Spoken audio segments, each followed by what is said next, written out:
नमस्कार विद्यार्थी मित्रांनो, या व्हिडिओ लेक्चरमध्ये आज झालेला MPSC गट ब मराठी इंग्रजी विषयाचा जो पेपर आहे त्यामधले इंग्रजी विषयाच्या प्रश्नांचं विश्लेषण आपण घेणार आहोत.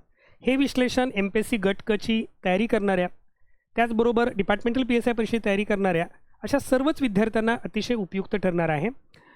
पहिला प्रश्न आहे, choose from the following correct antonyms pairs. Antonyms pairs विरुद्धार्थाची योग्य जोडी तुम्हाला ओळखायची आहे. पहिला प्रश्न आहे, पहिला ऑप्शन आहे बेस नोबल फ्लोट सिंक. तर या ठिकाणी आपल्या लक्षात येतं आहे की बेस याचा अर्थ समजा ज्यावेळेला आपण एखाद्या पर्सनला बेस असं म्हणतो, ही इज बेस असं म्हणतो, त्यावेळेला त्याचा अर्थ नीच किंवा वाईट असा अर्थाने होतो. संकुचित वृत्तीचा अशा अर्थाने आपण वापरतो. त्यामुळे नोबल हा त्याचा अपोजिट वर्ड आहे. फ्लोट सिंक तरंगणे बुडणे हे अपोजिट पेअरची जोडी आहे. त्यामुळे ऑप्शन नंबर 1 हे त्याचं उत्तर असणार आहे. कॉमनचं अपोजिट एक्स्ट्रॉर्डिनरी असं होऊ शकतं, फक्त एक्स्ट्रा असं होणार नाही. त्यामुळे याच्यातली पहिली पेअर चुकीची आहे. सेकंड पेअर बरोबर आहे, फ्रेश स्टील. अक्विट दोषमुक्त करणे, कन्व्हिक्ट एखाद्यावर दोषारोप लावणे, त्यामुळे ॲक्विटचं सॅक्रिफाईस असं अपोजिट वर्ड होणार नाही. त्यामुळे ही पेअरसुद्धा चुकीची आहे. काइंड जेंटल हे सिनोनिम्स आहेत किंवा काइंड म्हणजे दयाळू, जेंटल म्हणजे सभ्य, त्यामुळे ही अपोजिट पेअरची जोडी नाही आहे. ग्रेव मीन्स सिरियस, सॉलमन असा अर्थ होतो, त्यामुळे रेअर हा त्याचा अपोजिट वर्ड नाही. फॅट आणि स्लिम बरोबर आहे, पण दोनही शब्द बरोबर असणारा पर्याय क्रमांक 1 हा बरोबर आहे. त्यामुळे ऑप्शन 1 हे तुमचं करेक्ट आन्सर असेल. The word which means notorious is spelled correctly. याच्यामध्ये तुमच्या लक्षात येईल की एरंट हा जो शब्द आहे हा वॉन्डरिंग अशा अर्थाने भटकणाऱ्या लोकांसाठी ॲडजेक्टिव्ह म्हणून वापरला जातो. एरंट हा जो शब्द आहे शॉर्ट जर्नीसाठी वापरला जातो. आणि ॲरंट हा शब्द तसं म्हटलं तर तो साहजिकच इव्हॉल्व जो झालेला आहे तो ॲरंटपासूनच तयार झालेला आहे, पण त्याचा अर्थ होतो नोटोरियस अशा अर्थाने आपण हा वापरतो. त्यामुळे पर्याय क्रमांक 3 हे त्याचं उत्तर असणार. ॲरंट असा काही वर्ड इंग्लिशमध्ये नाही आहे, त्यामुळे पर्याय क्रमांक 4 हे चुकीचंच असणार आहे.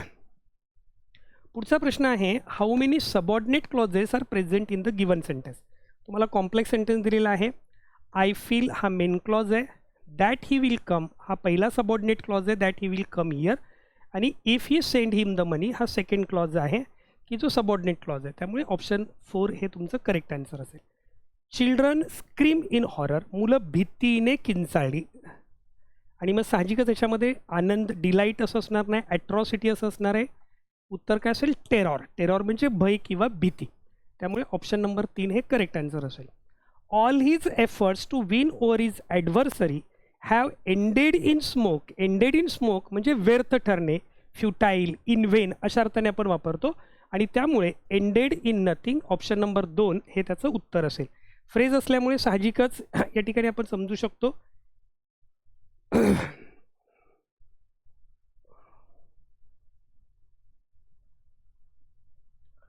We are going to discuss all the issues in detail.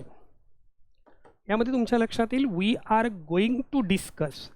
R going to am is are going to plus V1 म्हणजेच बेस वर्ब जर असेल तर ही रचना नियर अँड सर्टन फ्युचर दर्शवण्यासाठी आपण वापरतो.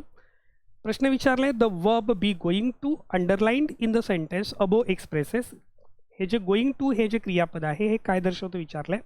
तर याचं करेक्ट आन्सर असणार आहे action in the near future. ज्यावेळेला तुम्हाला certain action in the near future indicate करायचे असेल त्यावेळेला आपण सिम्पल फ्युचर टेन्सच्या ऐवजी म्हणजे we shall discuss all the issues in detail असं म्हणण्याच्या ऐवजी we are going to discuss all the issues in detail असं म्हणतो. त्याच्यामध्ये नियर फ्युचर इंडिकेट होत असतो. ऑप्शन नंबर 1 हे त्याचं करेक्ट आन्सर असेल.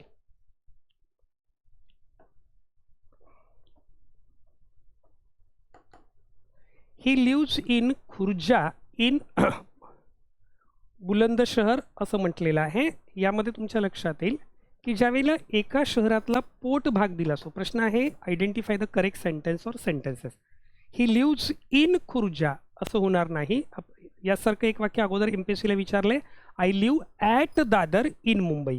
शहरातला उपविभाग दिला असेल तर आपण ॲट यूज करतो. त्यामुळे ऑप्शन नंबर A जो आहे हा चुकीचा आहे. तुम्हाला करेक्ट ओळखायचं आहे. जर तुम्ही पाहिलं तर याच्यामध्ये 1, 3, 4 हे आपोआपच कट होतात.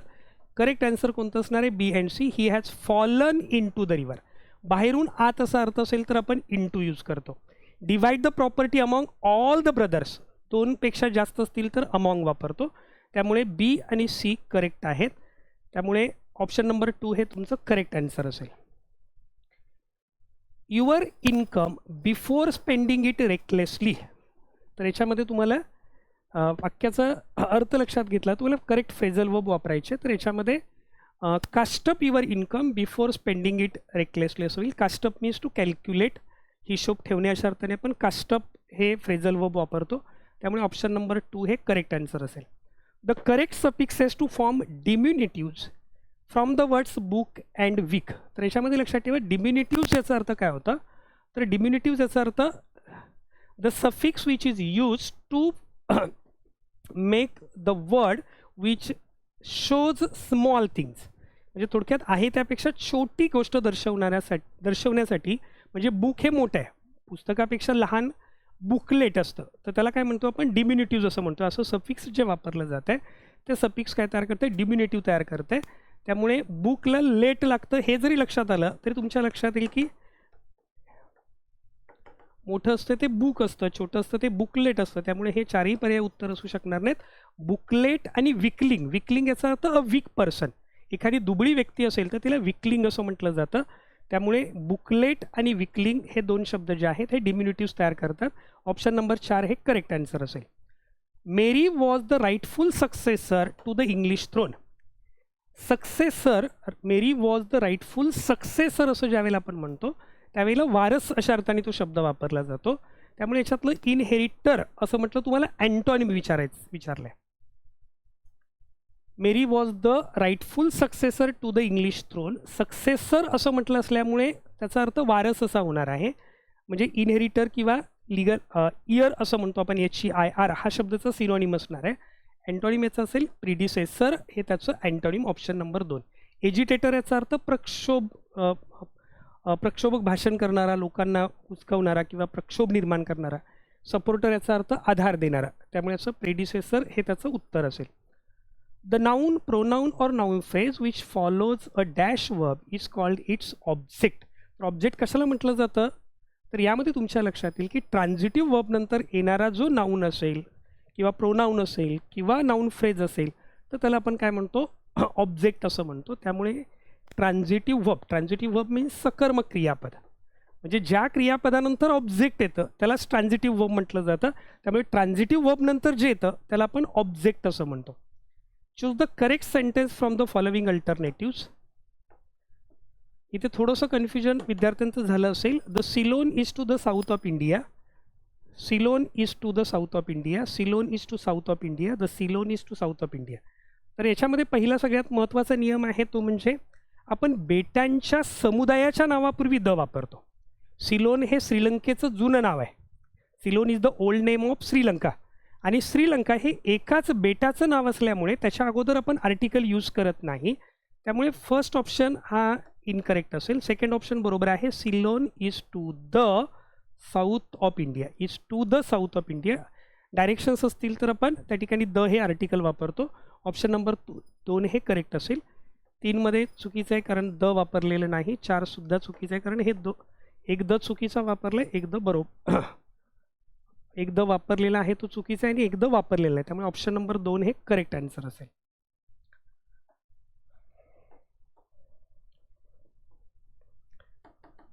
नेक्स्ट क्वेश्चन आहे choose the word group spelled correctly. Word group असा शोधून काढा की जो तुम्हाला त्या ठिकाणी करेक्ट स्पेलिंग आहे असा वर्ड ग्रुप शोधून काढायचा आहे. याच्यामध्ये ड्रॉटचं स्पेलिंग ड्रॉट DROUGHT पण बरोबर आहे, DRAUGHT पण बरोबर आहे. रेस्टॉरंटचं स्पेलिंग मात्र चुकलं पण लगेच लक्षात येतं इथे RANT असतो. त्यामुळे हा पर्याय आपोआप कट होईल. ट्रूलीमध्ये पहिला शब्द पाहिला तरी लक्षात येईल की ट्रूलीमधला ई चुकलेला आहे. ट्रूली, ड्यूली हे जे शब्द आहेत त्यांना LY लागतं आणि त्याचा ई निघून जातो. त्यामुळे कारण 2 लागोपाठ वॉवल साऊंड असल्यामुळे हा ई निघून जातो. त्यामुळे आणि अचीवमध्ये सुद्धा या ठिकाणी ई पाहिजे. त्यामुळे हा पर्याय सुद्धा कट होईल. लाईट, फाईट, हाईट, माईटमध्ये तुमच्या लक्षात येईल हाईटमध्ये ई चुकलेला आहे. त्यामुळे पर्याय क्रमांक 3 सुद्धा चुकीचा आहे. अमॅट्युअर म्हणजे नवशिक्या, टेंटेटिव्ह तात्पुरतं, कॉन्टिजन्सी तत्परता, समराईजमध्ये झेड आणि एस दिलेला आहे. अर्थात अमेरिकन इंग्लिशमध्ये आपण त्या ठिकाणी झेड वापरतो, ब्रिटिश इंग्लिशमध्ये एस वापरतो. त्यामुळे ते दोनही बरोबर आहेत. ऑप्शन नंबर 4 हे तुमचं करेक्ट आन्सर असेल. झेनिथ म्हणजे शिखर. शिखर म्हटलं की साहजिकच the highest point in the sky reach by the sun or the moon. The highest point असं त्याचा अर्थ येईल. The line at which the earth surface and the sky seem to meet, त्याला होरायझन असं आपण म्हणतो. And outer part edge of an era ते येणार नाही. A heavy base supporting statute ते येणार नाही. तर zenith is the highest point in the sky. Choose the word from the following that is opposite in meaning.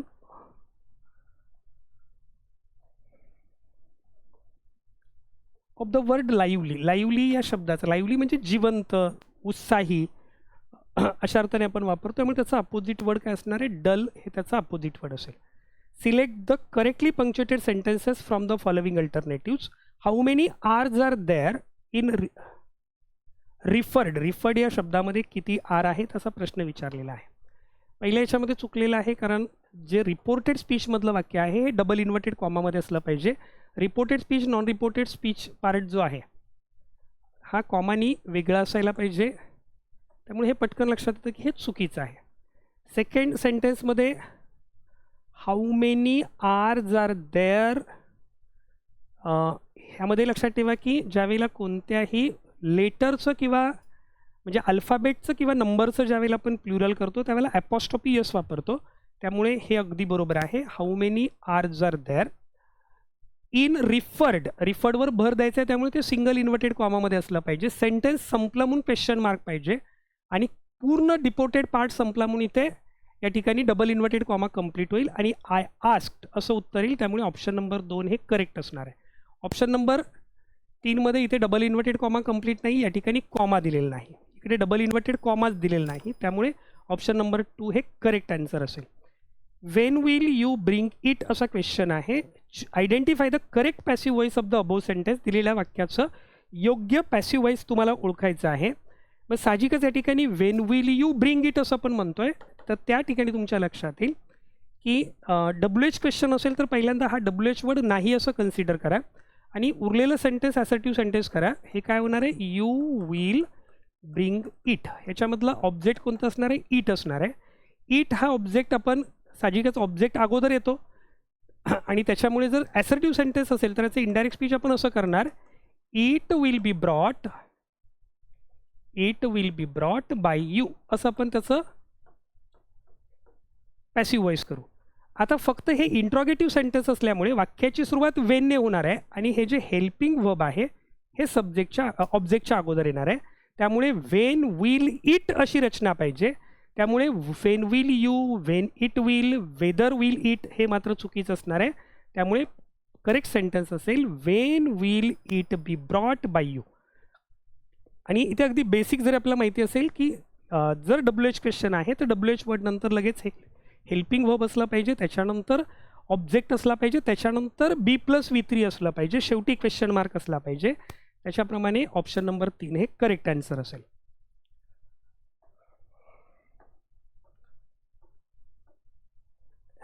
Next question आहे phrasal वर्बवर आहे. He gave out that he was going to Canada. याच्यामध्ये तुमच्या लक्षात येतं की प्रश्न त्या कॉन्टेक्च्युअल मिनिंगवरून पण आपल्याला समजतं. He gave out that he was soon going to Canada. त्याने हे जाहीर केलं की तो लवकरच कॅनडाला जात आहे. त्यामुळे याचं मिनिंग काय असणार आहे? He announce that he was going to Canada. This would set the pattern for a generation. Pattern for a generation ही गोष्ट पुढच्या पिढीसाठी एक प्रतिकृती तयार करेल, एक आदर्श तयार करेल अशा अर्थाने वापरलेला आहे. आणि त्याच्यामुळे पॅटर्नचा जो समानार्थी शब्द असणार आहे, चूज द करेक्ट मिनिंग असं विचारलं आहे, तर त्यामुळे ते काय असणार आहे? Model for a generation. पुढच्या पिढीसाठी एक मॉडेल तयार होईल, एक आदर्श प्रतिकृती तयार होईल असा त्याचा अर्थ होईल. त्यामुळे ऑप्शन नंबर 1 हे करेक्ट आन्सर असेल.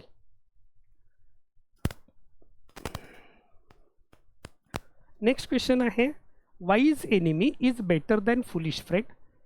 Houses are made of the brick and the cement. Honesty is the best policy. Identify the correct sentence or sentences. तर यामध्ये लक्षात येईल जे फर्स्ट सेंटेन्स आहे wise enemy is better than foolish friend. तर या ठिकाणी तुमच्या लक्षात येईल एनिमी हे नाऊन आहे, वाईज हे ॲडजेक्टिव्ह आहे. ज्यावेळेला कोणत्याही एकवचनी नाऊन म्हणजे सिंग्युलर नाऊनच्या अगोदर ॲडजेक्टिव्ह आला असेल तर आपल्याला ए किंवा ॲन यूज करावा लागतो. म्हणजे काय असायला पाहिजे होतं? A wise enemy is better than a foolish friend. त्यामुळे फर्स्ट सेंटेन्स इनकरेक्ट आहे. Houses are made of the brick असं नाही म्हणत. ब्रिक हे या ठिकाणी मटेरियल नाऊन म्हणून वापरलेलं आहे आणि मटेरियल नाऊन असेल तर त्याच्या अगोदर आपण आर्टिकल यूज करत नाही. Houses are made of brick and cement असं म्हणावं लागेल. त्यामुळे क्वेश्चन नंबर सेंटेन्स नंबर 2 सुद्धा इनकरेक्ट आहे. Honesty is the best policy हे आयोगाला अगोदरसुद्धा वाक्य विचारलेलं आहे. त्याच्यामुळे याच्यातलं correct C only. Option number 4 हे तुमचं करेक्ट आन्सर असेल. सी ओनली हे करेक्ट आन्सर असणार आहे. नेक्स्ट क्वेश्चन आहे he said to me please spare me your book for 3 days. He said to me please spare me your book for 3 days. यामध्ये तुमच्या लक्षात येईल इनडायरेक्ट स्पीचमध्ये रूपांतर करायचं आहे. Change the correct indirect narration of the above sentence. या ठिकाणी please आहे म्हणजे आपल्या लक्षात येतं रिक्वेस्टेड असलं पाहिजे. ही टोल्ड टू मी असं होणार नाही. नेहमी लक्षात ठेवायचं टोल्ड नंतर कधीही टू किंवा दॅट लगेच वापरला जात नाही. रिक्वेस्टेड मी, ही रिक्वेस्टेड मी इथपर्यंत बरोबर आहे. 2 वाक्य जोडताना टू वापरलेला आहे, बरोबर आहे. टू स्पेअर, स्पेअर बरोबर आहे. मी मध्ये होणारा जो बदल आहे हा नरेटरप्रमाणे होणार आहे. त्यामुळे हीच रूपांतर हीजमध्ये होईल. त्यामुळे हे सुद्धा बरोबर आहे. हीच book for 3 days. Option number 2 correct आहे. He suggested me to spare your book, suggested वापरलं, युअर तसंच राहिलं म्हणजे हे चूक आहे. He requested me to spare my book असं होणार नाही. ही सजेस्टेड मी, ही रिक्वेस्टेड मी, थोडंसं लक्षात आहे, ही रिक्वेस्टेड मी हे बरोबर आहे. टू स्पेअर हा your book my book. Okay, sorry option number 4 हे करेक्ट आन्सर असेल. ऑप्शन नंबर 4 हे करेक्ट आन्सर असेल कारण या ठिकाणी युअर बुकचं रूपांतर केलं, मीचं रूपांतर केलं नाही. मीचं हिम व्हायला पाहिजे होतं. तर त्या ठिकाणी युअरमध्ये होणारा जो बदल आहे हा नरेटरप्रमाणे, सॉरी मीमध्ये होणारा बदल नरेटरप्रमाणे होणार आहे आणि सेकंड पर्सन प्रोनाऊनमध्ये होणारा बदल जो आहे तो लिसनरप्रमाणे होणार आहे. त्यामुळे इथे ऑप्शन नंबर 4 हे करेक्ट आन्सर असलं पाहिजे. Option number 4 he requested me to spare my book for 3 days. Option number 4 हे करेक्ट आन्सर असेल. Choose the correct word, correctly spelled word. स्पेलिंगवर खूप प्रश्न विचारलेले आहेत. Choose the correctly spelled underline word from the options given below. The sun is stationery, अर्थात ज्या स्टेशनरीमध्ये E असतो याचा अर्थ तो एज्युकेशनल मटेरियल, शैक्षणिक सामग्री. स्टेशनरीमध्ये जर ई असेल तर ई फॉर एज्युकेशनल मटेरियल, शैक्षणिक सामग्री. त्यामुळे हे उत्तर असू शकणार नाही, हे उत्तर असू शकणार नाही. स्टेशनरीचं स्पेलिंग लिहिताना STATIONERY किंवा ARY होतं, त्याच्यामध्ये आय येत नाही. त्यामुळे बी चुकीचं आहे. करेक्ट कोण असेल? ऑप्शन नंबर सी, पर्याय क्रमांक 2 हे करेक्ट आन्सर असेल.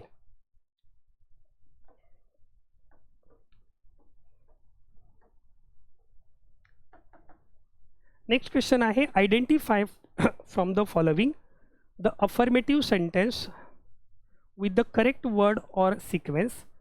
अफर्मेटिव्ह सेंटेन्स तुम्हाला आयडेंटिफाय करायचं आहे. लेट्सने सुरू होणारं सेंटेन्स आहे त्यामुळे साहजिकच लेट्स ओपन द विंडो, चला खिडकी उघडूया. लेट्स ओपन द विंडो पहिलं सेंटेन्स करेक्ट आहे. निगेटिव्ह अफर्मेटिव्ह ओळखायचं आहे त्यामुळे नॉट वरलं वाक्य बरोबर असणार नाही. Let the window to open ही रचना चुकीची आहे. We shall open the window to let ही रचनासुद्धा चुकीची आहे. त्यामुळे करेक्ट सेंटेन्स फक्त काय असेल? A only. ऑप्शन नंबर 2 हे करेक्ट आन्सर असेल.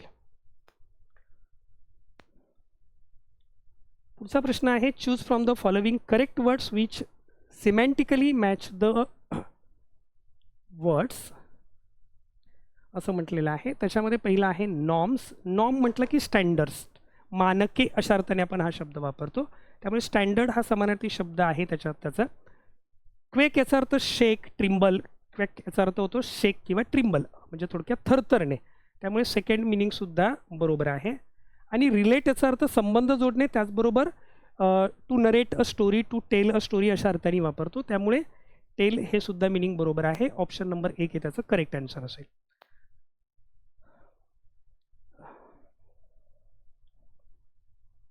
The meaning property inherited from one's father or ancestors.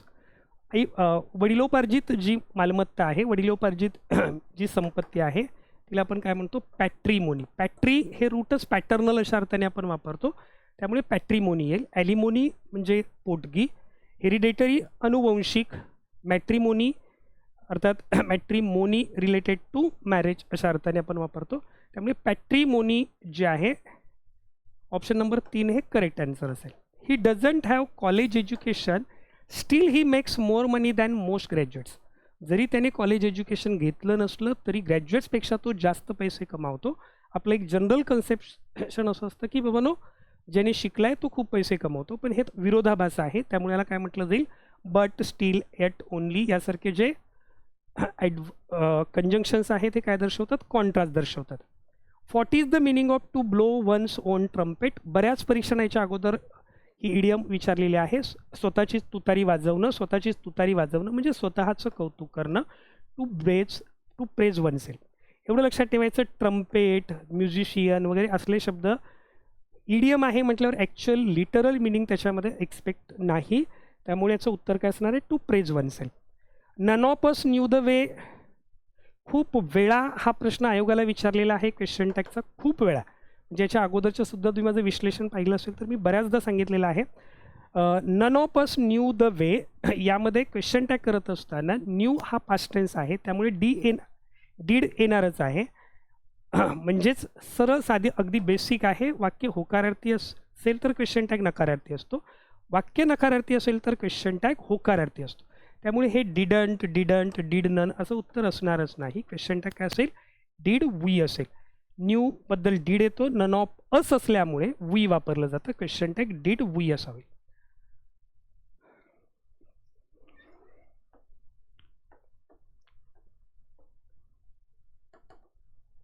Next question आहे, they were working hand in glove with the authorities. Working hand in glove याचं मिनिंग होतं in cooperation, सहकार्याने. The word which means notice of death especially in a newspaper. एखाद्याच्या मृत्यूची बातमी जी आपण वर्तमानपत्रात जाहीर करतो त्याला ऑबिचरी असं म्हटलं जातं. सॉजन याचा अर्थ शॉर्ट स्टे. एखाद्या ठिकाणी तुम्ही काही दिवस राहिला असा त्याला सॉजन असं म्हटलं जातं. समन्स माहिती आहे, आरोपीला बोलवण्यासाठी पाठवलेली नोटीस. एक्साईल याचा अर्थ हद्दपार करणे. थोडक्यात for someone to leave the country, leave the place, त्याला एक्साईल असं म्हणतो. That which cannot be read, जे वाचलं जाऊ शकत नाही त्याला इलिजिबल असं म्हटलं जातं. Legible means that can be read, illegible that cannot be read. Legibly means in good handwriting. Indelible that cannot be washed out, जे आपण पुसू शकत नाही त्याला इंडिलिबल असं म्हणतो. Incorrigible that cannot be corrected, जे दुरुस्त होऊ शकत नाही. Invisible that cannot be seen, त्याच्यामुळे याचं इलिजिबल ऑप्शन नंबर 1 हे करेक्ट आन्सर असेल. बऱ्याच PYQमध्ये हे तुमचं कव्हर झालेलं आहे. Valmiki is the Homer of India. वाल्मिकीला होमरची पदवी दिलेली आहे. होमर हे प्रॉपर नाऊन आहे, पण त्याचा उपयोग ज्यावेळेला तुम्ही उपमा देण्यासाठी करता त्यावेळेला ते कॉमन नाऊनचं काम करतं, त्यामुळे याचं उत्तर काय असणार आहे, ए ओनली. हे कुणाचं काम करतं आहे, कॉमन नाऊनचं काम करतं आहे, त्यामुळे ऑप्शन काय असेल, ए ओनली, ऑप्शन नंबर 3. पुढचा प्रश्न मिसोगायनिस्ट खूप परीक्षांना विचारलेला आहे. मिसोगायनिस्ट हा जो वर्ड आहे, वन वर्ड सबस्टिट्यूशन करत असताना तुम्हाला रूट वर्ड्स जर माहिती असतील तर खूप फायदा होतो. मिसो याचा अर्थ होतो हेट, गायनी याचा अर्थ होतो women. Person who hates women, one who hates women is called misogynist. Option 1 हे त्याचं करेक्ट आन्सर असेल. मधू लाईक्स मँगोज, मधूला आंबे आवडतात. The old man sat in a corner, वृद्ध माणूस एका कोपऱ्यात बसला. The verbs underline in the sentence 1 and 2 above are dash verbs respectively. तर याच्यामध्ये मधू हा सब्जेक्ट आहे, लाईक्स हे वर्ब आहे, मँगोज हे ऑब्जेक्ट आहे. मराठीप्रमाणे विचार करायचा नाही. मधूला आंबा आवडतो, आवडणारा कोण आंबा म्हणून तो करता, आणि अकर्मक वाक्य असं नाही. इथे सब्जेक्ट वर्ब ऑब्जेक्ट अशी रचना आहे आणि त्याच्यामुळे हे ट्रान्झिटिव्ह वर्ब आहे. आणि the old man sat in the corner, वृद्ध माणूस कोपऱ्यात बसला, बसण्याची क्रिया त्याच्याकडून कोणाकडेही झाली नाही. When the action of sitting, if the action is transfer from subject to the object then it is transitive verb. आणि त्याच्यामुळे हे ट्रान्झिटिव्ह नसून काय असणार आहे, इनट्रान्झिटिव्ह असणार आहे. म्हणजे फर्स्ट वर्ब जे आहे हे ट्रान्झिटिव्ह आहे, सेकंड वर्ब जे आहे हे इनट्रान्झिटिव्ह आहे. ट्रान्झिटिव्ह, इनट्रान्झिटिव्ह, ऑप्शन नंबर 2 हे करेक्ट आन्सर असेल.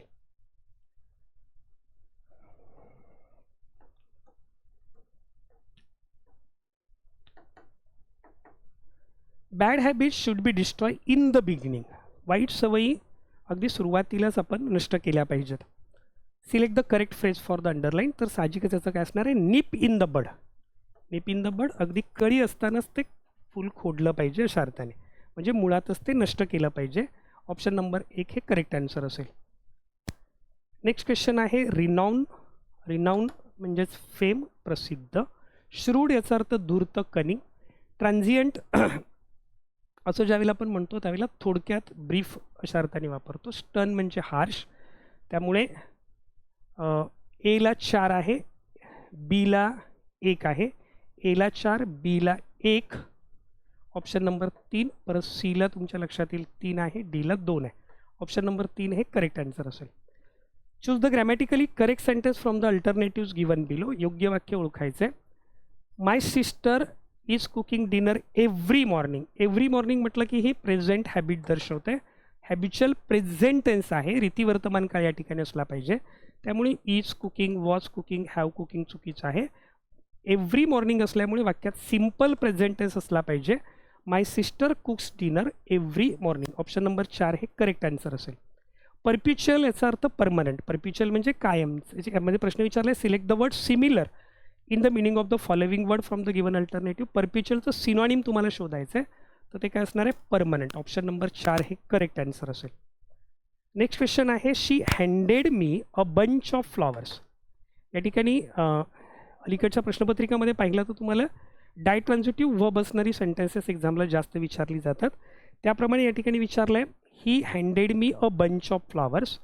Sorry, she handed me a bunch of flowers. She याच्या अगोदरसुद्धा हे वाक्य विचारलं होतं, फक्त हँडेडच्या ऐवजी ऑफर्ड हे सेंटेन्स होतं. She offered the prince a bunch of flowers अशा स्वरूपाचं वाक्य विचारलेलं होतं. A bouquet of flowers. तर she handed me a bunch of flowers. यामध्ये तुमच्या लक्षात येईल की शी हा सब्जेक्ट आहे, हँडेड हे वर्ब आहे, अ बंच ऑफ फ्लॉवर्स हे डायरेक्ट ऑब्जेक्ट आहे, मी हे इनडायरेक्ट ऑब्जेक्ट आहे. आणि त्याच्यामुळे याचे 2 पॅसिव्ह वॉइस होतील. एक म्हणजे बंच ऑफ फ्लॉवर्सने सुरुवात केली, a bunch of flower past tense असल्यामुळे वॉज वापरलं जाईल. त्याच्यानंतर V3 येईल. हँडेड अगदी बरोबर आहे. Was handed to me, first sentence correct आहे. आणि मग त्याच्यानंतर was handed to me indirect object आलं. Bunch of flowers was handed to me. I was handed a bunch of flowers by her, हे सुद्धा बरोबर आहे. इनडायरेक्ट ऑब्जेक्टने सुरुवात केली तर पहिल्यांदा आय, त्याच्यानंतर हेल्पिंग वर्ब, त्याच्यानंतर V3, त्याच्यानंतर इनडायरेक्ट ऑब्जेक्ट, डायरेक्ट ऑब्जेक्ट आणि त्याच्यानंतर बाय हर. ही रचनासुद्धा बरोबर आहे. A bunch of flowers were हे मात्र चुकीचं आहे. अगदी तुम्हाला पॅसिव्ह वॉइस येत नसेल तरी पटकन आपल्याला सब्जेक्ट वर्ब ॲग्रीमेंटवरून कळतं की अ बंच ऑफ फ्लॉवर्स याच्यामध्ये सब्जेक्ट जो आहे, बंच म्हणजे सिंग्युलर आहे, अ बंच असल्यामुळे वेअर हँडेड टू मी हे रॉंग असेल. I have been handed a bunch of flowers. जर V2 आहे तर पॅसिव्ह व्हॉइसमध्ये वॉज वर प्लस V3 असला पाहिजे. त्यामुळे हॅव बीन येणार नाही. ऑप्शन डी इनकरेक्ट आहे. त्यामुळे correct answer A and B only. Option number 1 हे करेक्ट आन्सर आहे. नेक्स्ट क्वेश्चन आहे,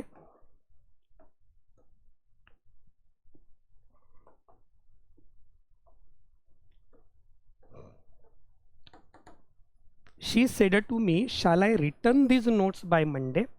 इनडायरेक्ट स्पीचमध्ये मला रूपांतरित करायचं आहे. वर्बल क्वेश्चन आहे, त्यामुळे आपल्या लक्षात येते की शी आस्क मी हे तर अगदी बरोबर आहे. आस्क आस्क आस्क आहे तिन्ही 4ही पर्यायामध्ये. शी आस्क मी असं असायला पाहिजे. त्यामुळे या ठिकाणी शी आस्क मी इथपर्यंत बरोबर आहे. शी आस्क मी बरोबर आहे. 2 वाक्य जोडताना वर्बल क्वेश्चन असेल तर आपण इफ वापरतो. इफ करेक्ट आहे. त्याच्यानंतर शाल आय रिटर्नचं रूपांतर शी शूड रिटर्न असं व्हायला पाहिजे. She should return. त्यामुळे या ठिकाणी she ask me if I should हे चुकीचं होईल. She ask me if she should return. दीजचं रूपांतर दोजमध्ये व्हायला पाहिजे. इथे दीज चुकीचं आहे. त्यामुळे ऑप्शन नंबर 3 हे करेक्ट आन्सर असेल. The girl which is standing near the counter is television actress. या वाक्यामध्ये रिलेटिव्ह प्रोनाउनबद्दलची वाक्य आहेत. इथे लक्षात येईल, the girl which is standing near the counter is a television actress. या ठिकाणी जर समजा हू हे रिलेटिव्ह प्रोनाउन जे आहे ते वापरायला पाहिजे होतं. The girl who is standing. ज्यावेळेला व्यक्तिवाचक नाम असतं त्यावेळेला त्याच्यानंतर आपण हू वापरतो. त्यामुळे फर्स्ट सेंटेन्स जे आहे हे इनकरेक्ट आहे. The girl who is standing near the counter is a television actress असं असायला पाहिजे होतं. Who is standing. The table which जर वस्तू आहे तर त्या ठिकाणी आपण विच वापरतो.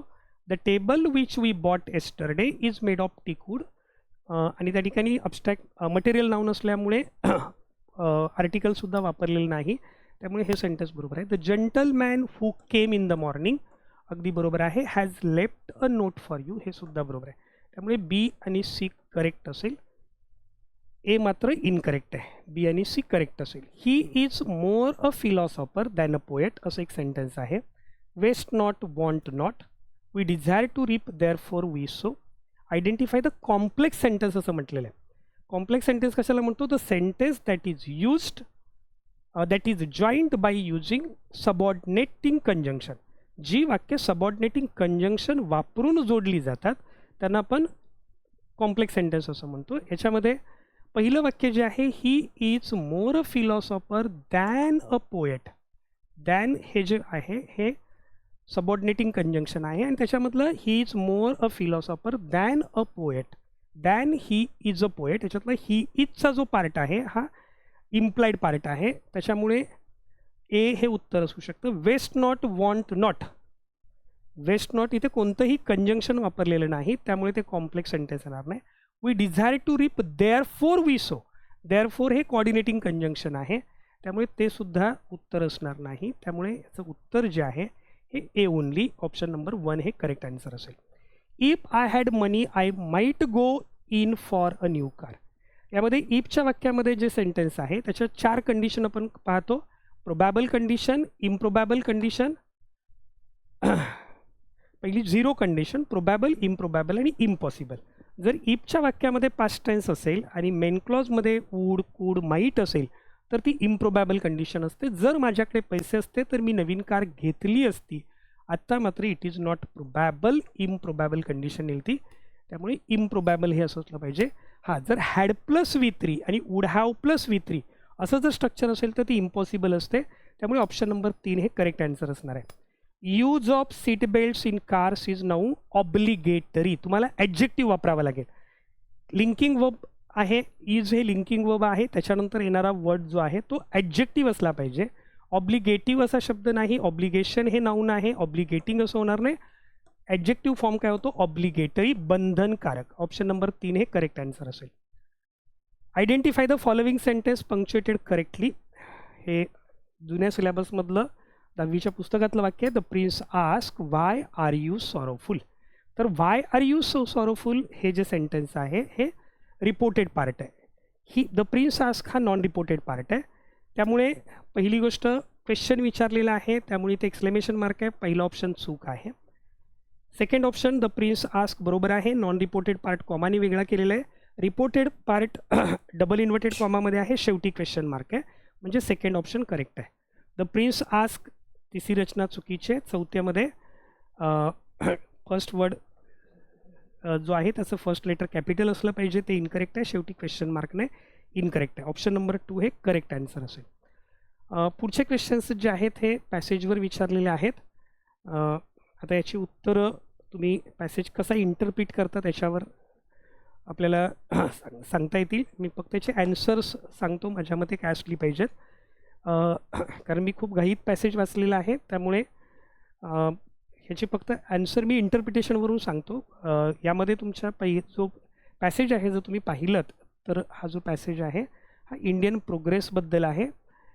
In recent times India has grown fast not only compared to its own past but also in comparison with other nations.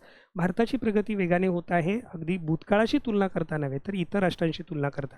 हे तुमच्या एक साधारणपणे हा विषय लक्षात आला की त्याच्या कशाबद्दल उत्तर आहे. याचा पहिला प्रश्न आहे it is essential on the part of the government. अर्थात तुम्ही उतारा पहिल्यांदा वाचाल, समजून घ्याल. हा उतारा सोडवत असताना शक्यतो स्ट्रॅटेजी अशी असली पाहिजे की पहिल्यांदा क्वेश्चन वाचाल, त्याच्यातले कीवर्ड जे आहेत लेफ्ट हँड राईट हँड साईडला कुठेतरी लिहून ठेवाल आणि त्याच्यानंतर क्वेश्चन वाचल्यानंतर पुन्हा उतारा वाचाल आणि ती उत्तरं शोधण्याचा प्रयत्न कराल. पहिला आहे it is essential on the part of the government. शासनाच्या बाजूने काय आवश्यक आहे?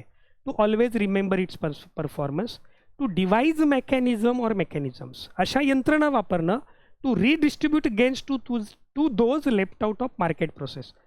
पटकन आपल्या लक्षात येतं की म्हणजे बऱ्याचदा तुम्हाला ज्या वेळेला वेळ पुरत नाही त्यावेळेला प्रश्न काळजीपूर्वक वाचला आणि तुम्ही ऑप्शन काळजीपूर्वक वाचले तरीसुद्धा तुम्ही उत्तरापर्यंत पोहोचता. इथे तुमच्या लक्षात येईल की शासनाचं धोरण काय असलं पाहिजे, टू डिवाइज मेकॅनिझम, अशी यंत्रणा वापरणं टू रिडिस्ट्रीब्यूट गेन्स, जे फायदे होत आहेत ते फायदे लोकांच्यापर्यंत त्याचं पुनर्वितरण करणं, to those left out of market process. या मार्केट प्रोसेसमधून जे आज आपण बघतो की आपल्या ह्या इन्क्लुझिव्ह ग्रोथच्यासाठी आपल्या शासनाच्या वेगवेगळ्या ज्या योजना आहेत ते त्याच हेतूने आहेत. त्यामुळे ऑप्शन नंबर 2 हे त्याचं करेक्ट आन्सर असणार आहे.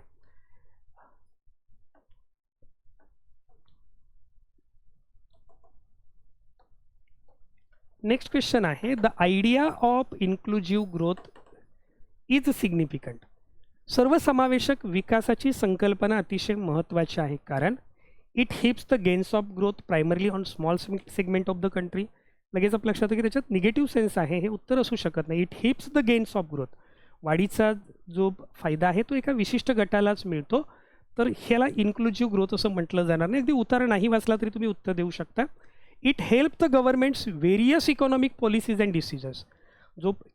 जर इन्क्लुझिव्ह ग्रोथ त्या कंट्रीमध्ये आहेत तर त्याच्यामधून काय स्पष्ट होईल की गव्हर्नमेंटच्या काय पॉलिसीज आहेत, डिसिजन्स आहेत. त्यामुळे ऑप्शन नंबर 2 हे करेक्ट आन्सर असणार आहे.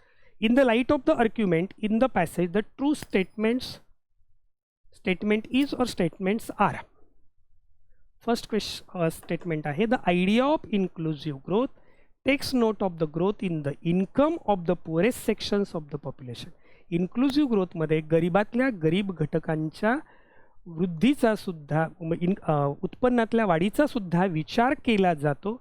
अगदी बरोबर सेंटेन्स आहे. Nations progress can truly be measured in terms of progress of its forest segment.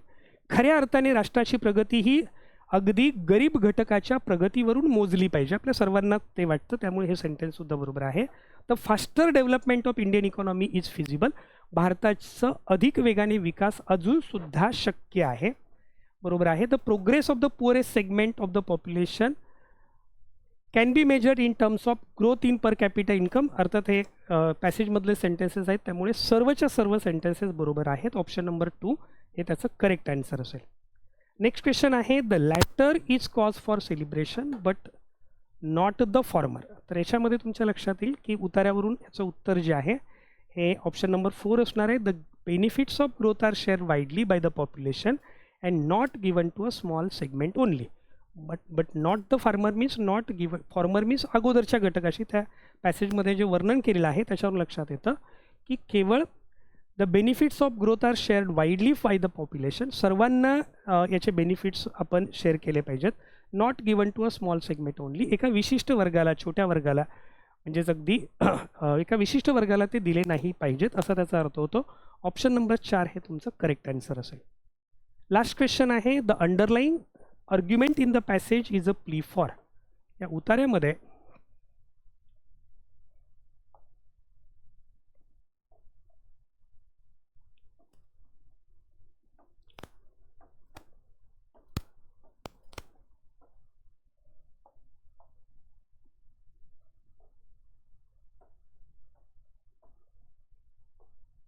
The underline argument in the passage is a plea for. तर संपूर्ण उतारावर असला तुमच्या लक्षात येईल की ह्याच्यामधून सगळ्यात महत्त्वाचे आर्ग्युमेंट कोणते आहे, real inclusive growth in the country, देशाचा सर्वसमावेशक विकास.